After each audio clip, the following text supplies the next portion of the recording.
Welcome one and all. Feel free to put your cameras on.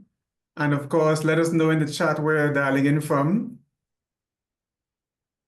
I'm seeing quite a few names. You have some other persons who are going to join us a bit later on, but we can get started in the meantime. Welcome to you all. My name is Ryan Allard. I'm a co-founder of Regenerative. Regenerative is a climate and regenerative solutions company. We focus on both education and consulting services for transitioning to a planet positive species. And we'll be talking a bit about careers today, both climate and regenerative careers. And we'll talk about what that means, as well as how you can get one, basically how you can transform what you do into something that benefits the planet. So I have a few slides just to help us guide through today's work.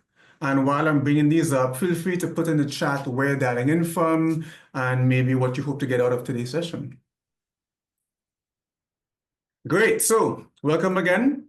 Today's session is going to be hopefully pretty straightforward and hopefully very valuable for you all. We're going to give you a quick introduction to Regenerative, tell you what we're all about. We're going to go through a few thoughts that we have on, careers in climate, careers in regenerative work. And then we'll have some Q&A because we expect that there should be some questions around some of these ideas. We're going to do a short workshop just to kind of get to know each other and to hopefully have some of your questions, some of your further challenges supported. And then come back here, have some discussion, and then we're going to wrap up. All right? So let's dive right into it. And I first want to introduce you to what Regenerative is. To do that, I'm going to have a short video here, which would hopefully give you a good idea of what we're about. So, all right, so please have a listen of it.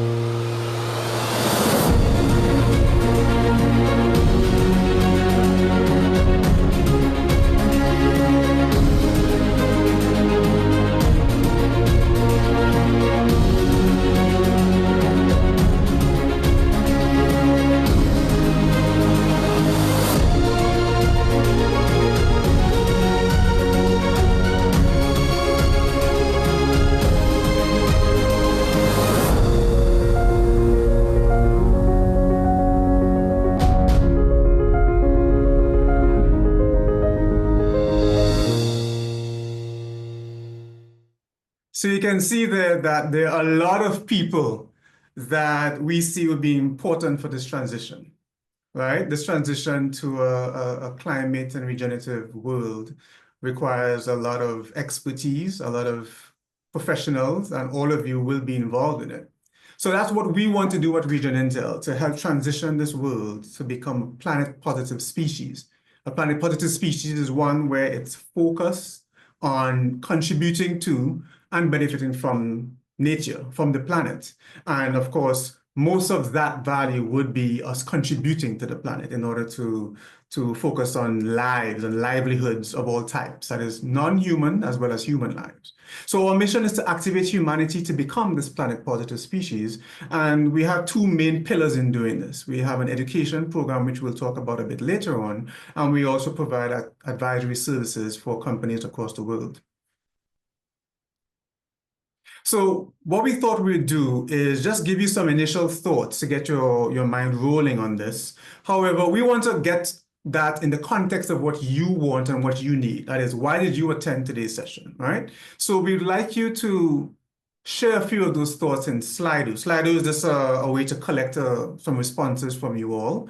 So we ask that you go to the Slido link. You can take your phone and scan that QR code or go to slido.com. There should also be some links in the chat of Zoom that allow you to go there directly. And what we want you to do when you go there is just to input a word or a thought, an idea, a phrase that represents what you're interested in, what you're trying to accomplish in your career, whether it be something along the lines of a climate career or regenerative career, or maybe even what your barriers, your challenges are.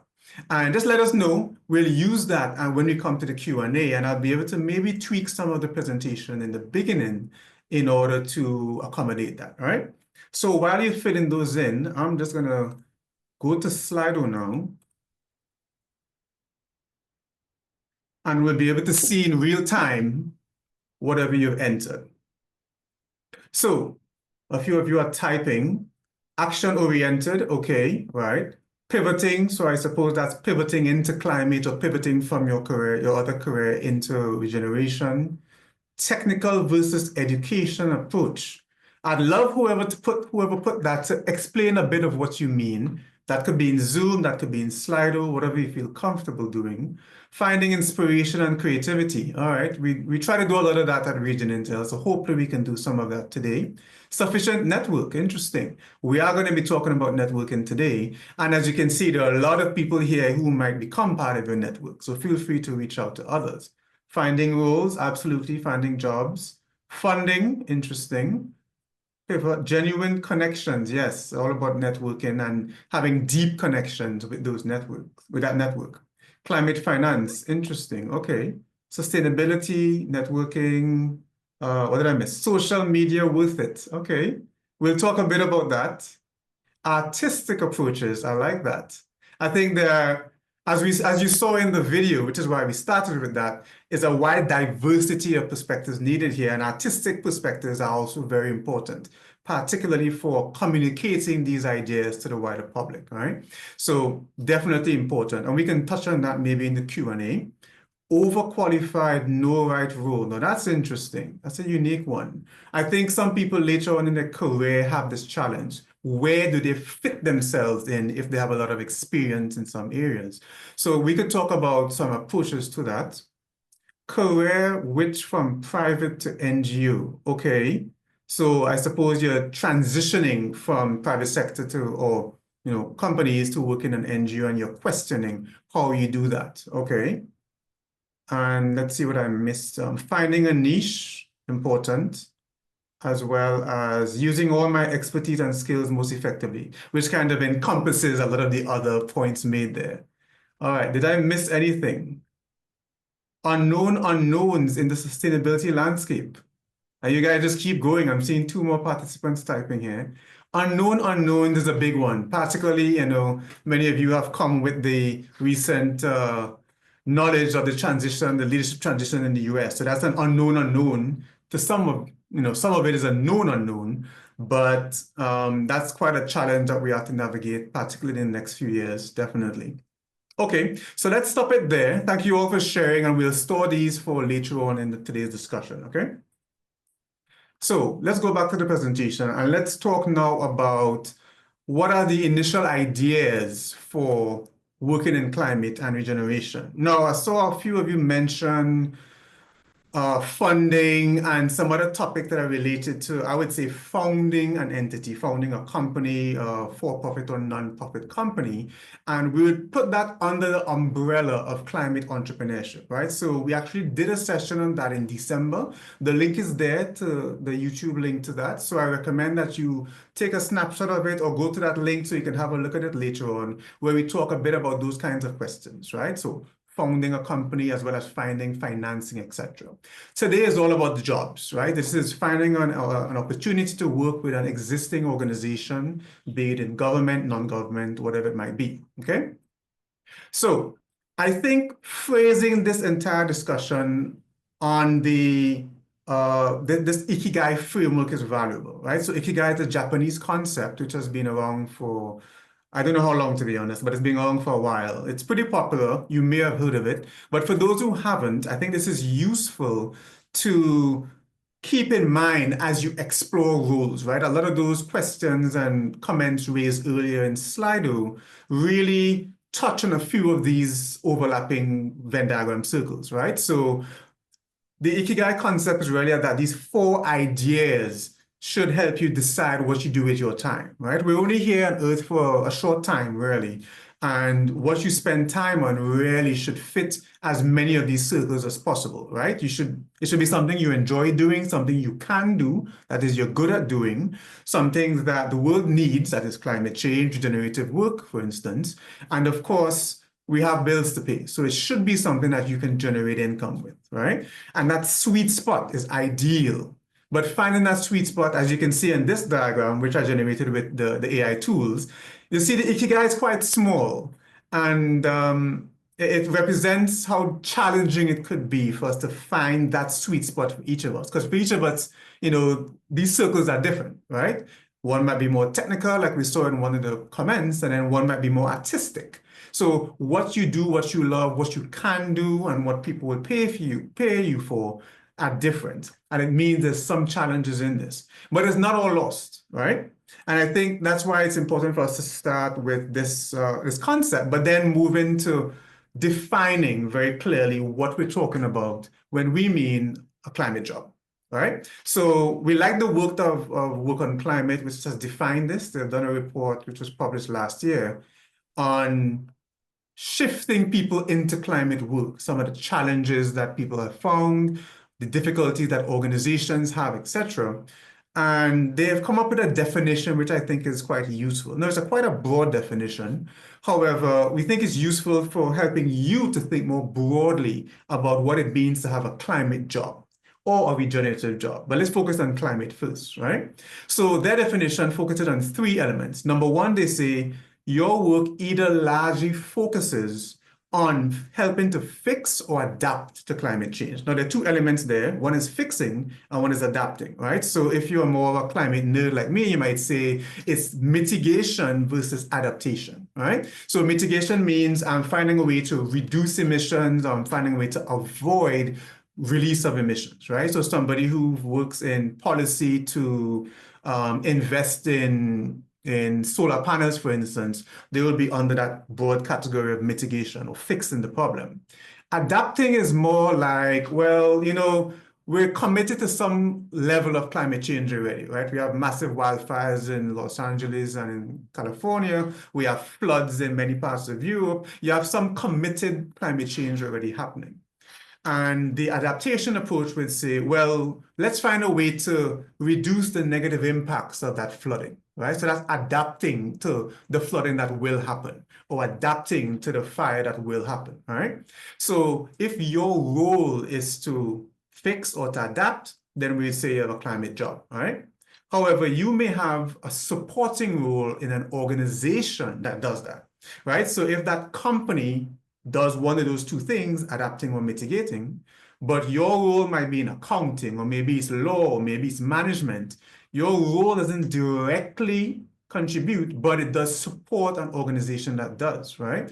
I would say that that's a very important climate job also.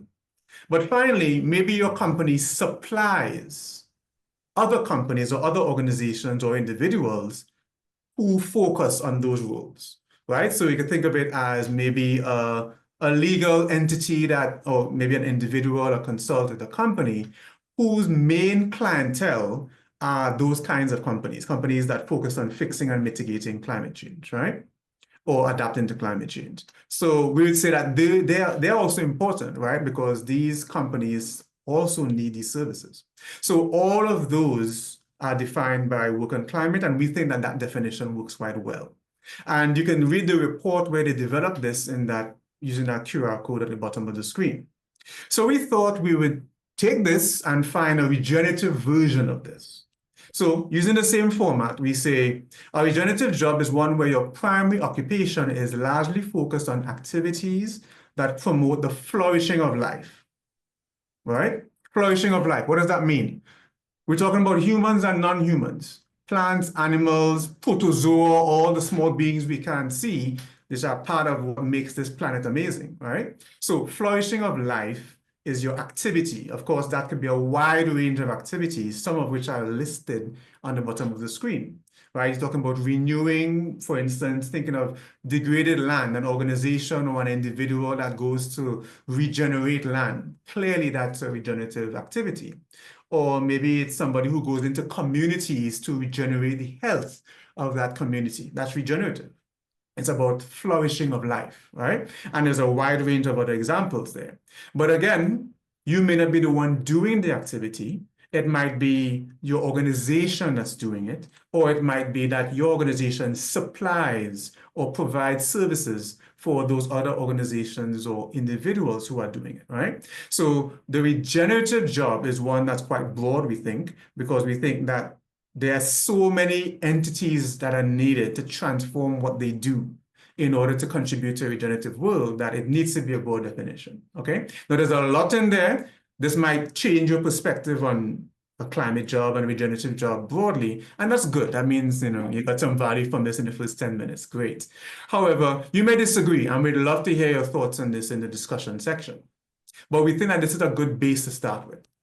Now, look at the bottom line there. It means if you juxtapose the climate job definition with regenerative job, we're looking at some jobs filling both, being defined by both. That is, some climate jobs, maybe most climate jobs, are also regenerative jobs. Not all. There may be some climate jobs where they're very narrowly focused on certain, let's say, technical solutions to the detriment of life. So I think those would not be classified as regenerative. But again, the specific definition is not important. It's more about broadening your perspective about impact, what kinds of impact you want to have, which again goes back to that ikigai definition. So where are these jobs? I can see some frustration in some of those Slido responses. So I know that there have been some challenges for some of you to transition into climate or into regeneration. Because the thing is, they aren't always called regenerative jobs. There's no label that says, oh, this job is regenerative or this job is climate. It's more in the definition of the work, right? So the job description, where you will see the details actually do contribute to what we've defined as regenerative or climate. But it also means that these are regular jobs, right? They're listed on typical platforms, they're mixed in with other jobs, and sometimes they are as competitive as other jobs, right? So we know it's quite challenging a job market right now, and it means that you're going to have to compete with a lot of people. As an example, Region Intel recently put out a position for virtual assistant. We're looking for an executive assistant to accelerate the work we're doing. And we put the job description, we put the call out on LinkedIn for 3 days. Within 3 days, we got 50 applications. Now, if you are one of those, please bear with us. It will take a while for us to go through them all. But it means that this is very competitive work, especially where AI tools allowed application and job description posting to be done very easily, all right? So it's quite a challenging thing to get any job because of that. And then to add insult to injury, many of these job posts are actually fake. Not ours.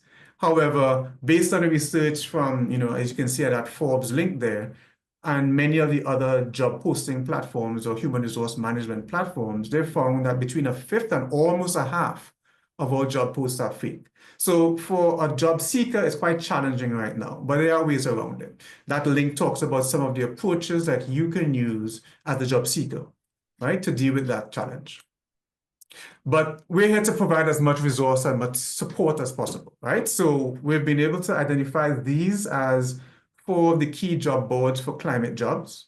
And you can scan these QR codes to get them. As an interesting note, the Green Jobs board at the bottom is provided by a speaker of our course, right? So we'll talk about that, but she's a partner with our work here. We also want to provide other job resources, right? So the Region Intel newsletter has been going for quite some time, and we invite you to sign up.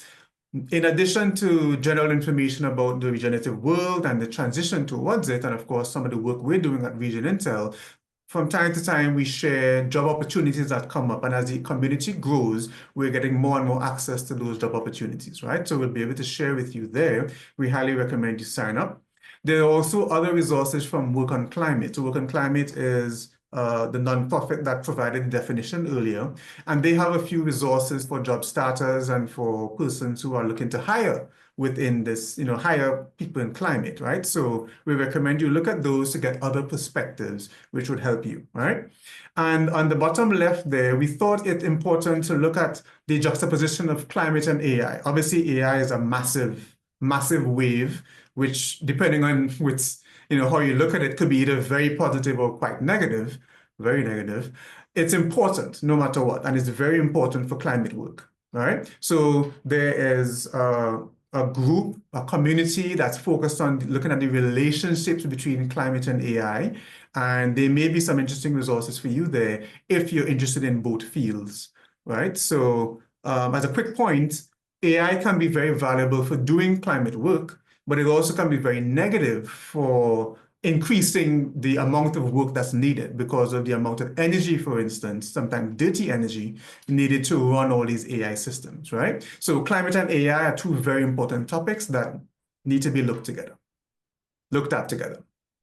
So you may be wondering, as I saw from some of your comments, how do I get these jobs, right? And in here, we'll talk about some of the things that were raised, but it's important also to note that although we're talking about a new area, or not a new area, but an area that's about being green and clean and focusing on nature, it doesn't invalidate some of those approaches that have been used to get other jobs, right? So what I mean by this is there are standard approaches to get any job, a job in marketing, a job in law, whatever it might be, that still apply to getting a job in climate or a job in regeneration. So it's important to not separate the two and have a totally different approach, although there is a need for some changes, right? So number one, I think it's important to learn about climate and regeneration, obviously, right? It's important to understand what's different about this field. And I commend you all for coming to today's session because that may be your first stage in that. And one of the things that we do, of course, is our Region Intel Foundations course, where it gives you that base of understanding climate and regeneration and how it applies to you in your particular instances, right?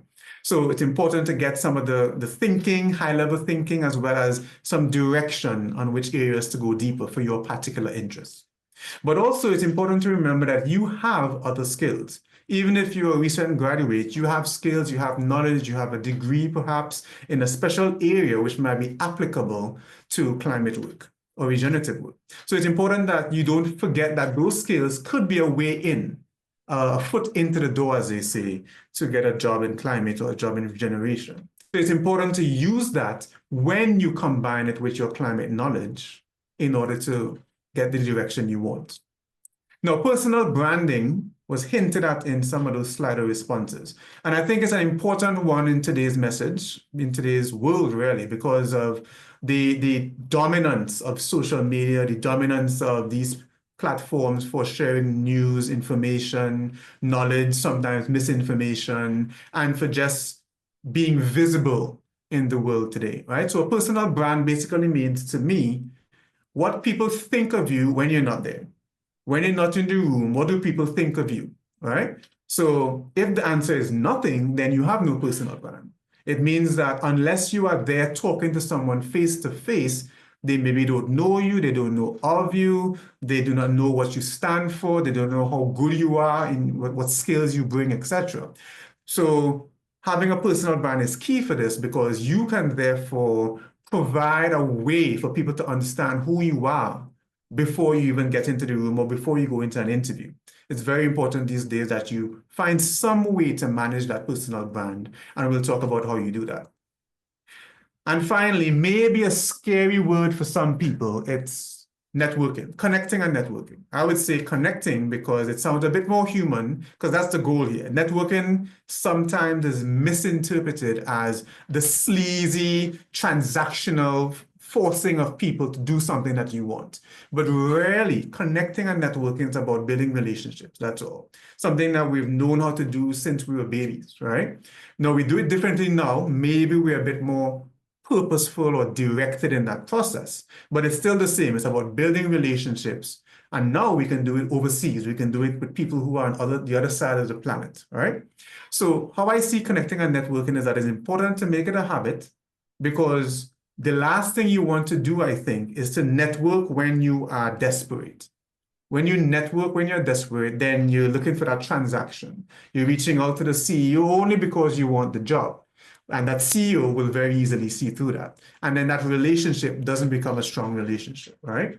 So it's important to make it a habit so that you start networking, you start reaching out to people, building relationships, even when you don't need anything, especially when you don't need anything, because in the longer run, that's when the benefits come from that networking. So there are lots of resources on that. I highly recommend these two books, right? So Never Eat Alone is all about how you find a habit of making relationships work over time, right? So what you do, what kinds of interesting things you do to follow up with people, to make connections, to make sure that they know that you are valuable, right? So you're giving to them more than you're expecting from them, right? And Adam Grant, who's a professor, I believe at University of Pennsylvania, talks about the give and take, right? So the people who focus most on giving to others versus those who focus more on taking from others. And he also talks about those in the middle who are more transactional. They'd only give if they've gotten from you, right? And he talks about research showing that there are different outcomes for these three groups. And you may think that, yes, well, we should all be givers. It's not easy for all people. However, he also mentions that there are some risks of being a giver, and it's just ways that you manage those risks, right? So these resources, and there are tons of others, I highly recommend it as a starting point if you're not very familiar or you don't feel comfortable doing the networking, right? But remember, that's a key pillar in getting a job these days. That's why platforms like LinkedIn exist, right? And we'll also talk about that. So very briefly, why is this important? 85% of jobs are filled through networks. Depending on who you ask, that number is a little higher or a little lower, but it's a massive number, right? You can imagine that some company already knows who they want to fill in a particular role, but they're required by policies, regulations, whatever it might be, to put a posting online. So it's really a fake posting, and they already know who they're going to hire, right? So that comes to that 85% there, as well as just relationships, because the people who network are the ones who get those jobs. So your aim should be to build real relationships with persons within the climate space, within the regenerative space, and others, and focus on quality. You want to build a strong relationship where the person knows you and they value you, right? I think you should be attending events in real life, despite having Zoom and all these platforms. Being able to interact face to face has no parallel, right? So very valuable, highly recommended. Of course, online platforms are important, so that's where the online branding is important too.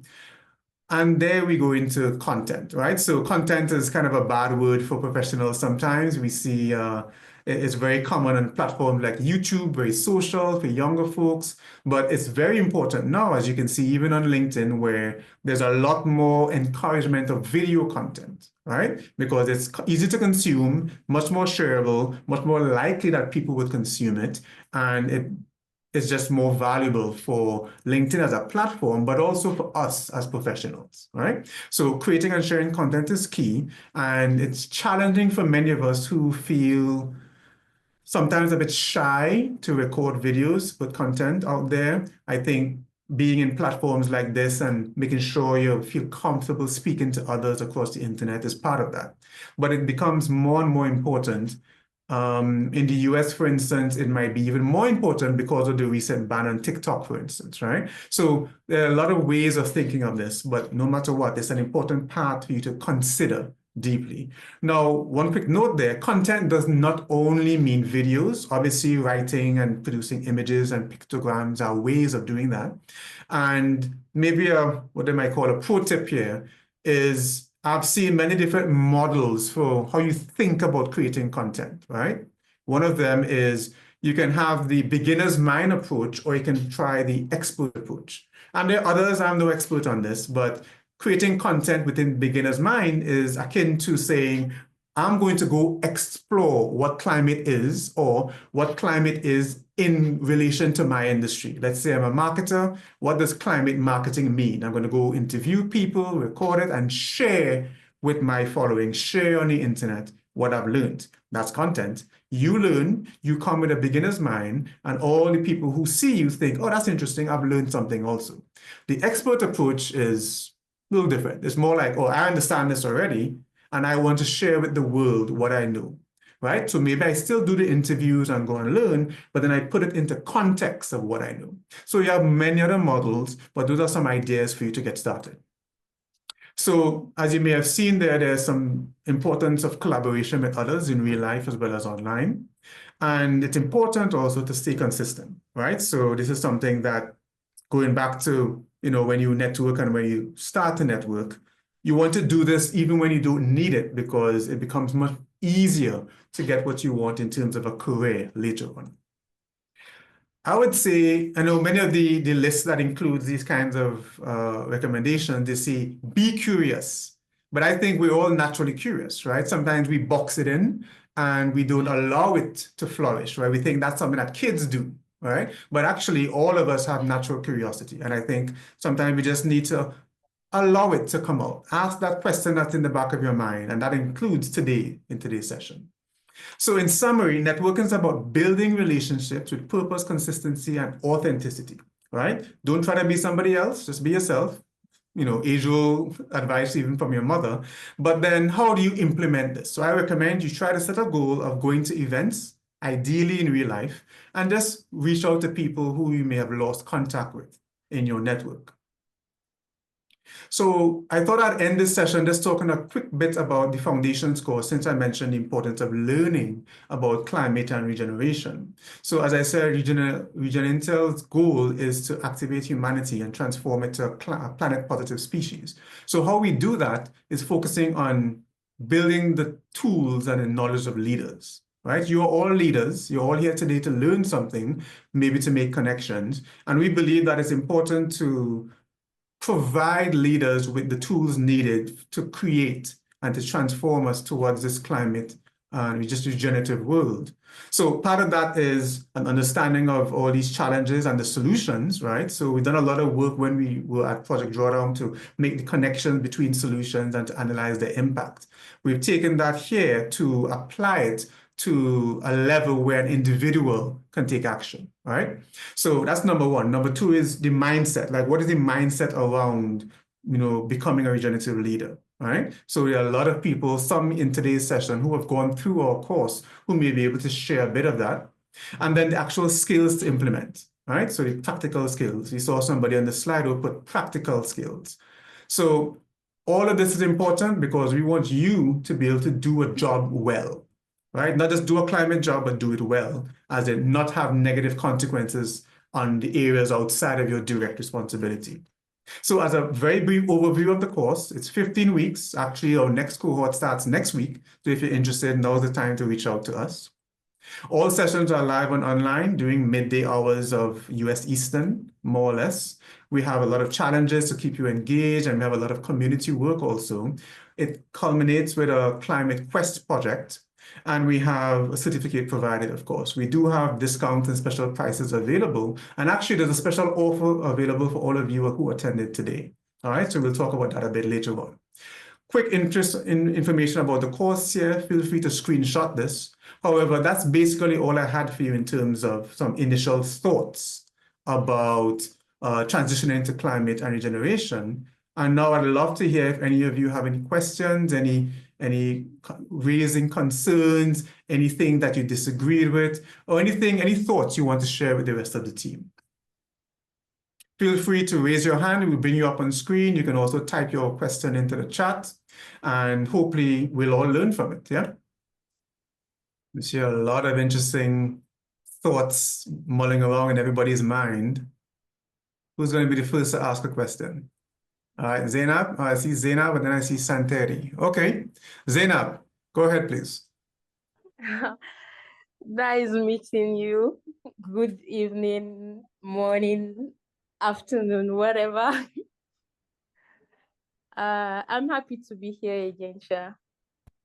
There's something I'm thinking about that I think maybe it will help in the climate education, because I try to use AI to look at religious perspective of regeneration.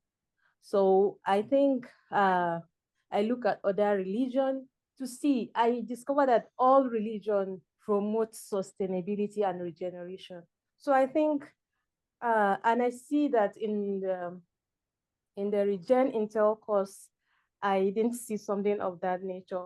I think if that is added, don't you think it's going to boost the participation of people, and people that are religious oriented. They like to do something hoping to get a Hmm. reward from the creator, right? Hmm. So Okay. when you are doing this, you'll be like, oh, when I plant a tree, you mean I have a reward? God will reward me even if I'm not there. When I do Hmm. this, when I save the water, you mean I'm even worshiping? You don't get those kind of a thing. So That's utilization. interesting. So I was just looking at it, and I think it makes me to feel like, okay, maybe I want to talk about religion and regeneration so that a lot Okay. of people participate. Although I've been a little bit busy with some construction supervision, but that's what is in my mind. I'm Okay. just sharing. That's what I'm thinking of again. Great. Thank you, Although I Zainab. have Thank you. Thank you. That's interesting. Yeah, I think there is, for many religions, a strong element of being a steward of nature. I agree with you there, definitely. A steward meaning I tend nature because nature and I are connected and it's ordained by the creator, by the one who guides us. And I think that how you implement that, how you take that perspective varies by each religion, right? So I think the religious discussions are a unique way to interpret regenerative thinking or climate thinking, but I think it varies by religion. And religion, for better or for worse, is a very divisive concept, a very divisive idea, because each religion is linked to identity in its followers. So I think it's one of those challenging ones where you need to have the discussions mainly within one particular religious, I don't know if the word is doctrine, but one particular perspective, right?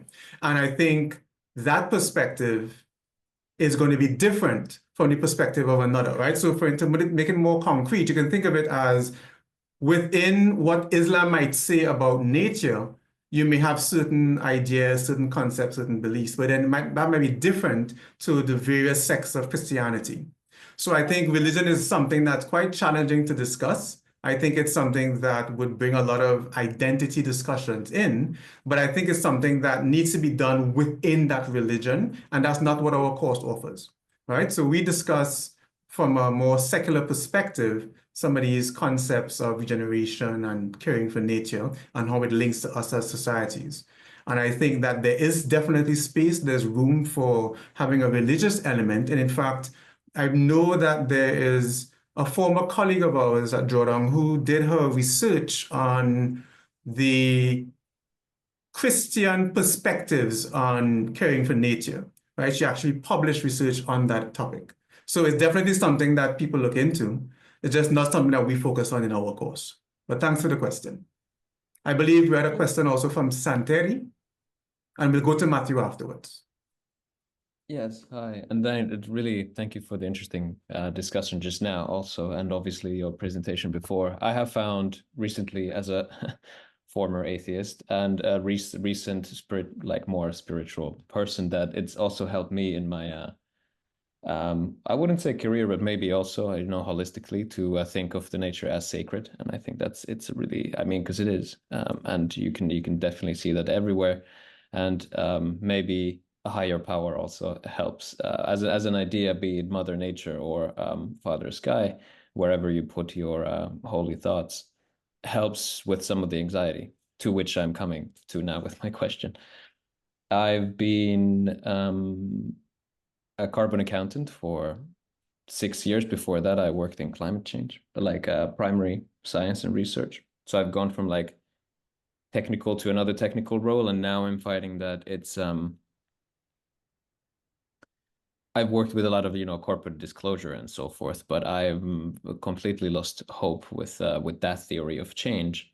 And now I'm becoming increasingly political, but I don't really know where to put my energy, because it's a big career shift, and I don't like. It was so easy to have hard technical skills, put that into work, and then see projects come to conclusions, but then in the post-mortem of those projects feel like we are just upholding the status quo. ultimately. Like what we have done is disclose to the European government or to the US government these numbers, and then those numbers are just hanging out in someone's Excel sheet. And then tremendous, like hundreds of really clever human hours going towards these exercises, really complicated technical exercises, which just seem to exist in this paradigm, which let's call it capitalism, whatever. I'm sure it's more complicated than that it just kind of upholds itself, and we never get to the root cause of the issue, which let's say it's the obsession on growth. But then as your career within the system, to go against the system feels like an insurmountable challenge. Like, do I now have to then fix capitalism and the patriarchy and all of these things? Like that suddenly, like my heart's going. But then again, this is the last sentence. I tend to go when you get me to go. Yeah, then it suddenly doesn't feel like a career and more like something much more fundamental. And then, the career still exists, yeah, like in society. And I kind of want to exit that whole thing, but Interesting. Yeah, you brought a lot of interesting points here. You guys are bringing all the deep questions right away. I thought we'd start with some simple questions. What is this? What's religion now? Meaning of life stuff. No, this is important stuff, Santiago. I'm glad you brought it up because I'll start with the end first, because you said that I guess you assumed that a career is separate from your life. Right? And at least I interpreted that from how you presented it, right? Which is, oh, I don't want to, I can either do this for my career or I can go to something more fundamental. I think of a career as something that takes a lot of your time. Again, that's why I started with, we're only here for a short amount of time, right? And to think of how many hours, like what fraction of your living time you spend in work or in a career in some way, which may not be the work that pays you money, but it's something that you spend your time on, right? You spend a large portion of your life on this. So for me, separating it is not as useful as thinking of it as, what do I do with my time while I'm on earth, right? And if you think of it like that, then you have this spectrum of everything from just a job, something like a career, all the way up to a calling, like the meaning of my life, right? And everybody finds themselves somewhere in this spectrum, right? The higher you are, I think, the more you want to wake up every day and the more you want to do something that aligns with your values, right? So again, that's why that Ikigai diagram is very useful as a starting point, I think. So in your particular case, I would say, have you been exposed to the thinking in systems work from Danella Meadows? Because yeah. Right. Because she talks about the 12 leverage points of entering a system or adjusting or changing a system, all the way from simple things like working within that system and changing elements of it, which is sometimes where we place ourselves as technical people, right? All the way from that level up to changing the paradigm of the system itself, which is, okay, well, maybe we don't need to focus on a capitalist system. Maybe we can make changes where the system itself becomes irrelevant and then we have to find a new system. Or maybe the existing system is tweaked, is changed in a way where it gets better, but it maintains some of its elements, right? And how you do that is not by working in the system as a, as a technical cog, let's say, It's more like changing the how people think about it. Some of that is in education, some of that is in some of the same content we talked about earlier, having people challenge what they see as basic fundamentals of their lives, of society. And I always like to remind myself, for instance, that everything that's not of nature was made by man and woman and is changeable, right? So everything that we've created that we call society, everything from money to what a nation is, what a country is, what a presidency is, all of that is made up, right? And that makes it easier to remember that it's changeable. Now, it's not easy to change, but it's important to remember that. Now, all that said, none of this is easy. So I think it always starts with doing internal work, which is why that's one of the first things we do in our course, right? Like, what is your purpose? Like, how far are you willing to go in some of these ideas to align your internal values with the external work and actions that you do? And some people, as you say, separate themselves from society and they go and they live on the farm and they build a separate community and they start from zero, let's say. And some people decide, you know what, I'll try to become influential within the existing structures and make changes from there. And each of those has different challenges. I wouldn't say any is easier than the other, but if you're going all the way to your deepest values, they're all going to be challenging.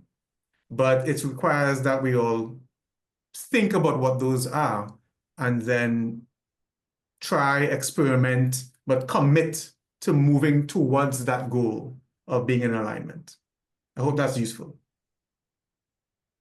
Yeah, I think the nervousness is definitely coming from doing that little, like not working on the systems level, or obviously systems thinking comes in some way, but yeah, going from within the system, working on a little technical details, which is kind of comfortable, even though it's hard also there, to then Right.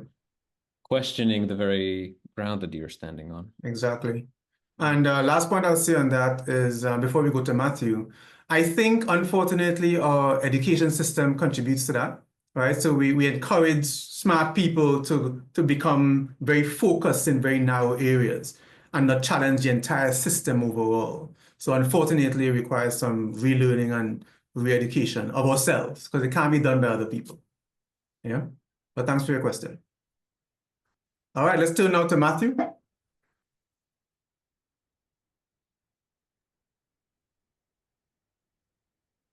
Okay. Good evening. Hi, I Matthew. don't How know are what you? time it is. Yeah, I'm good, and you? Doing well. Tell me. Yeah.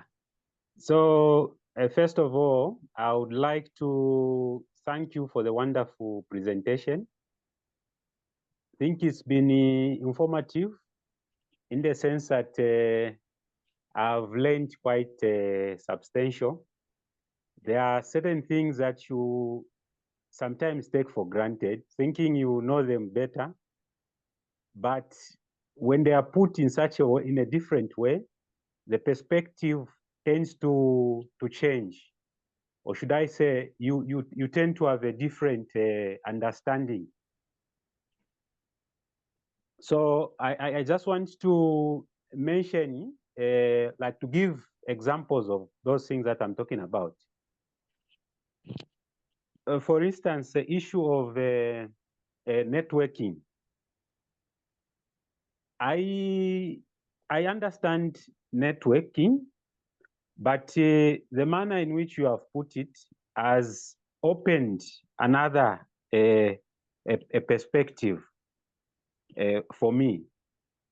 And there are certain things that I've been taking for granted that I feel I need to change.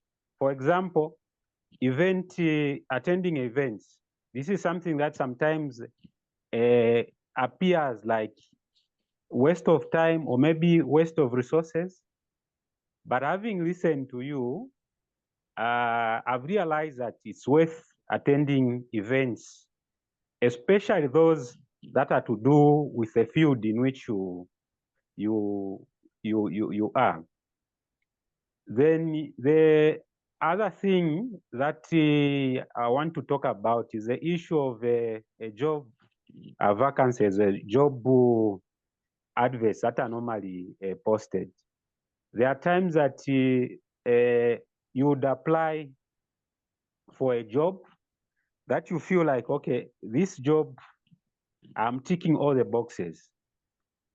But you find that you're not even called for interviews. Yeah. So meaning, even when they are being put out there, they know the people that they are going to hire. Unfortunately, Then, yes. yeah. Then thirdly, I think what I'm also learning is that it's high time we took social media platforms like LinkedIn seriously, because it's like they are now part of the job assessment, or they are like part of the interview if one reaches to a certain extent. I think overall, I've loved this platform. With regards to the issue of regenerative intelligence, I think it is adding a different, going by the way you've explained it, it's adding another dimension to the issue of climate change and whatever comes with it, be it mitigation. There are times, there are certain professions that feel like they are not part of this field.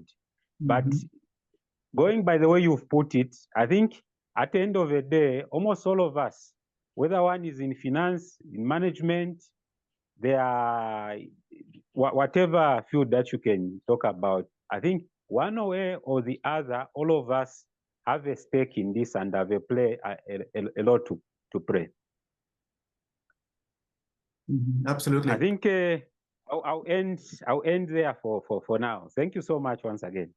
Thank you, Matthew. Thanks for your comments, and I'm happy that you got something out of it, because we tried to make it as useful as possible. You know, some of these presentations can be quite academic. You do need those frameworks, those models, but we try to make it as implementable. We can always do better, so we're also looking for any feedback you may have on that. And it's a little unfortunate that we've gotten to a point where many jobs are just not there, you know, and they're listed, but they're not actually there. It's quite a challenge. But I think the way around that really is let's think of it as the regenerative way. It's the human way, right? Building relationships, or the dirty networking word, right? But I think if you peel away the dirt of that word, it's basically just being a human, reaching out to people. And I think sometimes we shy away from it because we feel nervous. Like Sanjay was saying earlier, right? We feel nervous, we feel anxious to reach out to a stranger when they're very often used to it, right? They know people who reach out to them, especially on something like LinkedIn. So I highly recommend that you use that as one of the key approaches that you use to find your next role, to find your next opportunity. But with the questions exhausted, we thought now that we would do a short breakout session. Well, this is the workshop part of today's session. And what that means is basically that we want you to break out into small groups and to follow this approach. Right, so the idea here is that we're in groups of, I think, about 4, maybe 5 persons. We have about 20 persons in the room, so it'll be 4 or 5 groups here. The idea is that we just go around the room, just each person uninterrupted, spending about 30 seconds, not too long, but just introducing yourself, right? So, hi, I'm Santeri. You know, I've been doing carbon accounting for many years, and I'm having a challenge now in finding a new position because I don't think my work is having impact, for instance. And these are the specific barriers I see. 30 seconds just to introduce yourself, and importantly, your why. Why are you here today, right? Why, what challenge do you have, or what are you trying to accomplish moving into climate? What, you're not seeing the opportunities, you try to apply, you're not seeing the responses, just like Matthew said. What is it, right? What are your barriers? And then for 3 minutes, we want the rest of the group to make suggestions, right? So they don't know you, so take the suggestions with that understanding, but just suggest ways that, you know, that the person who's spoken might consider. And bonus points if you're going to make a suggestion, make a volunteer to help. That might be making a connection. Maybe you know somebody who can help them, whatever it might be. That's very valuable, right? Because that again goes back to the human approach or the regenerative approach for us to get jobs and for us to fulfill our destinies, right? So that's a lot. Ideally we want to go from oldest to youngest. The oldest ones should be more experienced at this, so it might be a bit easier. But we're going to put you in random groups, or quasi-random, and then we hope that you just go in that order. We'll spend maybe 10, 15 minutes, just enough time for you to go through everybody once, and then we'll come back here, have a brief review, and then we'll end for today. All right. Now, before we go there, do you have any questions about the process or anything else? We're going to put this text into the chat so you have it when you go into the breakout rooms. But is there any question at all? Pretty straightforward. All right, guys, thank you so much for being here. We'll move around and we'll jump in your rooms here and there, okay? But that's it. And I'll turn it over to Ali first now to break out into rooms. Okay, beautiful. So we have shared the prompt in the chat and we will be opening the rooms and we'll be hopping around. See you.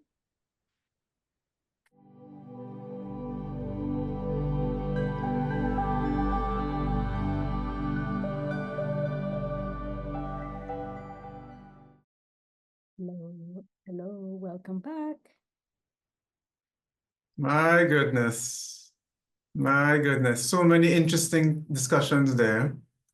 And we didn't have enough time in our group. I think we cut off Temitayo in the middle of the discussion about how she may document the transition that parents have when they go from non-parents to becoming parents and how that has changed their perspective. So Temitayo, would love to hear that. But thank you all for sharing. I know we had a few groups that didn't have enough time and we had a short time just to share a bit about yourselves, right? I mean, we're strangers on the internet, but you're willing to share that with us. So really do appreciate that. And we thought in the last, I think we have 8 minutes, maybe. We thought we'd have somebody share, if you want to, any few thoughts of what you experienced in sharing, right? So when you went to your breakout room, we heard in our room, for instance, I'm not going to name names. Somebody talked about their desire to explore something in climate finance. Somebody else talked about education. Somebody else talked about communication. And being Ali's friend, Ali, our expert tech person here, she invited a friend in who came to our room. So anyone who feels comfortable sharing a few thoughts on maybe how your perspective on a climate job, regenerative job has changed, or what are some of the new thoughts that you may want to explore further. Where it might be with us through our course, it might be with others, it might be you just exploring by yourself, whatever it is. Any thoughts at all? Anyone willing to share?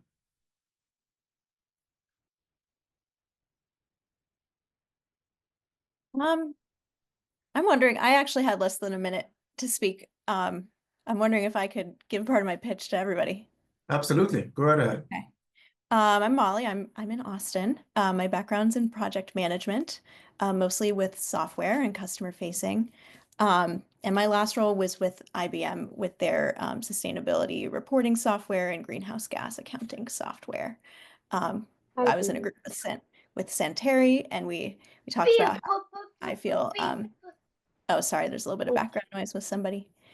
We talked about how I feel similarly about corporate sustainability and greenhouse gas accounting.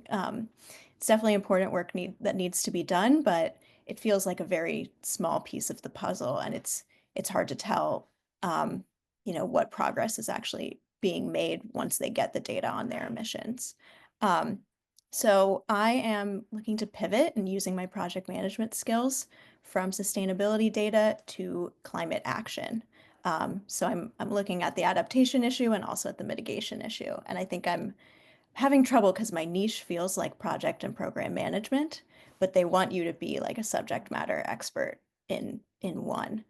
And then I think my other problem is that I'm in Austin. I've been here almost a decade, and I'm trying to leave and go to a bigger city elsewhere. But I think that has been ruling me out from some of the jobs I'm applying to, even though I make it very clear that I'm hoping to relocate. Thank you, Molly. Short and sweet.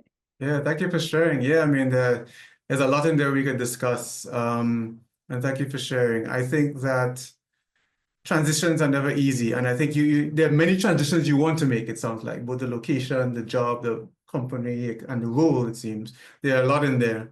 And I hope you find ways to manage all of that cognitive overload, just like focus on a bit of a time. And of course, I think a key to all of that really is the relationships, right? So please feel free to put your LinkedIn contacts or whatever it is in the chat. We want you all to reach out to others. And hopefully some of you will join our foundations course and reach out to each other as well as the wider community. In fact, we have a special offer for you all today because you came today. Until tomorrow, if you are new if you want to apply to the course, we have a special fee of 25% discount just for attending today because we really do appreciate you being here. However, that extends only until tomorrow.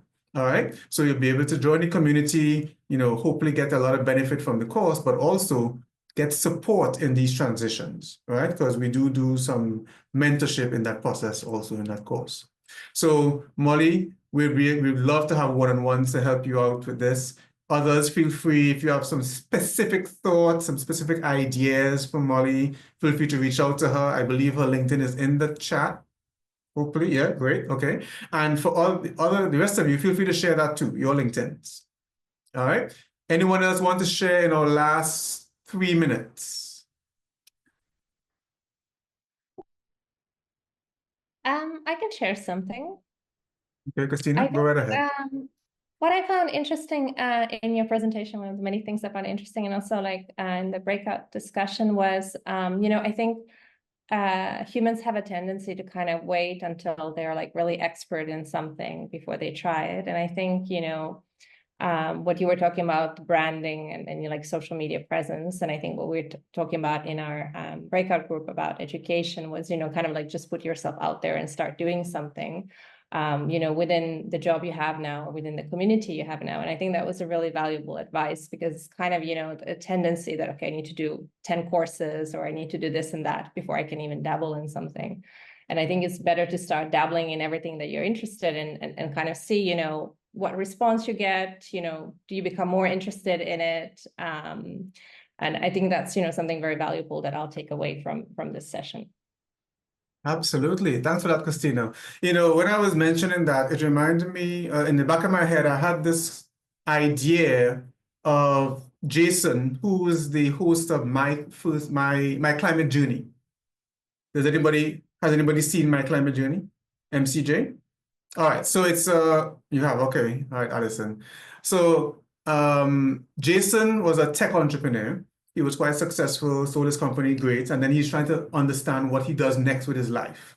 And he realizes that, this is many years ago, maybe 10 years ago, he realizes that climate is a big issue, but he doesn't know anything about climate, right? He's a tech entrepreneur, he knows technology. So he decided to go on this journey of learning about climate and recording it in what we now call a podcast, right? The podcast became quite popular because he started to interview these people who were quite influential within their own sphere of influence and gave them a larger stage effectively. So they wanted to come on his platform, and he, of course, was learning a lot from them, right? And that turned into an investment company and a range of things.